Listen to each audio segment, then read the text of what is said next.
Rakor terbaru yaitu Rakor PTKNI dorong percepatan penataan ASN P3K dan peralihan menjadi PNS. Informasi kita kutip dari jpnn.com Minggu 12 Juli 2026. Rapat Koordinasi Nasional atau Rakornas Pendidikan dan Tenaga Pendidikan Negara Indonesia (PTKNI) bersama DPR RI serta sejumlah kementerian membawa arah baru perjuangan. Dalam rakornas yang digelar di Gedung Puspaloka Nusantara 5 DPR RI pada hari Kamis 9 Juli mencuat semangat untuk mempercepat penataan ASN P3K khususnya peralihan P3 paruh waktu ke P3 penuh waktu. Secara khusus ya, tapi secara umum untuk peralihan P3K menjadi PNS. Rakornya yang diikuti 350 guru dan tenaga pendidikan ASN P3K baik berstatus penuh maupun paruh dari berbagai provinsi di Indonesia juga didorong untuk mengkaji peralihan menjadi PNS. Forum strategis menjadi ruang dialog antara pemerintah dan para pendidik dalam merumuskan langkah percepatan penyelesaian status aparatur sipil negara ASN P3K khususnya peralihan dari P3 paruh waktu menjadi penuh waktu, kata Sekjen DPP PTKNI Tinon Wulandari kepada JPNN hari Minggu kemarin. Dia mengungkapkan kehadiran para peserta mencerminkan besarnya antusiasme sekaligus harapan kalangan pendidik terhadap lahirnya kebijakan yang mampu memberikan kepastian status kepegawaian, perlindungan profesi serta peningkatan kesejahteraan secara berkeadilan. Forum ini juga menjadi wadah strategis untuk menyampaikan aspirasi secara langsung kepada pemerintah dan para pemangku kepentingan, sehingga setiap kebijakan yang dihasilkan diharapkan benar-benar menjawab kebutuhan real guru dan tenaga pendidikan di lapangan. Dalam rakornya tersebut, jumlah pejabat tinggi dari DPR RI, Kementerian Pendidikan Dasar dan Menengah atau Kemendikbudrismen, Kemendagri, Kemenpan RB menyampaikan paparan mengenai arah kebijakan penataan ASN guru dan tenaga kependidikan. Pimpinan DPR ini menegaskan bahwa penyelesaian persoalan tenaga honorer merupakan amanat reformasi birokrasi yang harus dijalankan secara adil, transparan, dan berkelanjutan, kata Tinon Wulandari. Tak sampai di situ, Sigit Purwonugroho, pengurus DPP PTKNI menambahkan DPR ini menyatakan komitmennya untuk terus mengawal kebijakan pemerintah agar penataan P3K tidak berhenti pada penataan P3K paruh waktu, melainkan berlanjut menuju P3K penuh waktu.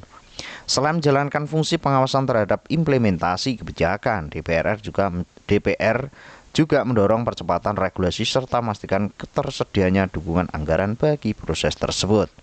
Selanjutnya, Dirjen GTK Nunuk Suryani pada rakornas tersebut menegaskan bahwa penataan guru merupakan bagian dari reformasi pendidikan nasional yang dilakukan secara bertahap melalui koordinasi lintas kementerian dan pemerintah daerah. Pemerintah menurutnya terus berupaya meningkatkan profesionalisme dan kesejahteraan guru, sekaligus memastikan setiap kebijakan disusun berdasarkan kebutuhan real di lapangan, pemerataan layanan pendidikan, dan kemampuan fiskal negara.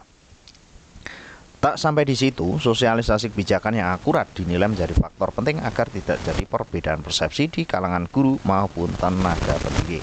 Pandangan senada disampaikan Deputi SDM Aparatus Kemenpan RB A. Basubagja bahwa skema P3 paruh waktu maupun penuh waktu merupakan hasil proses panjang yang melibatkan berbagai kajian dan koordinasi antar kementerian. Seluruh kebijakan disusun untuk memberikan kepastian status kepada tenaga non-ASN secara bertahap dengan tetap memperhatikan aspek hukum, kebutuhan organisasi, serta kemampuan pemerintah. Guru dan tenaga pendidik yang diimbau agar hanya mengacu pada informasi resmi pemerintah sehingga tidak mudah terpengaruh oleh informasi yang belum terverifikasi.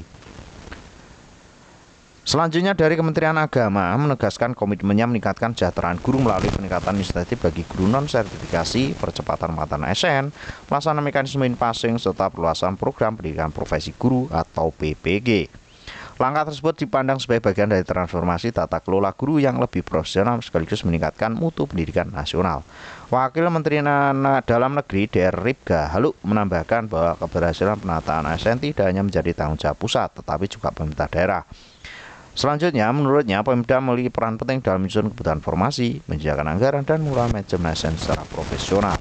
Namun dari pernyataan ini ya, dari Wakil Menteri Dalam Negeri Dr. Ripka Haluk, seharusnya untuk transfer ke daerah atau TKD tidak dipotong. Informasinya bahwasanya tahun kemarin 2026 atau tahun ini 900 miliar akhirnya dipangkas menjadi 600 miliar. Oleh karena itu, koordinasi antara pemerintah pusat dan daerah, organisasi profesi menjadi kunci agar kebijakan P3 dapat berjalan sesuai tujuan.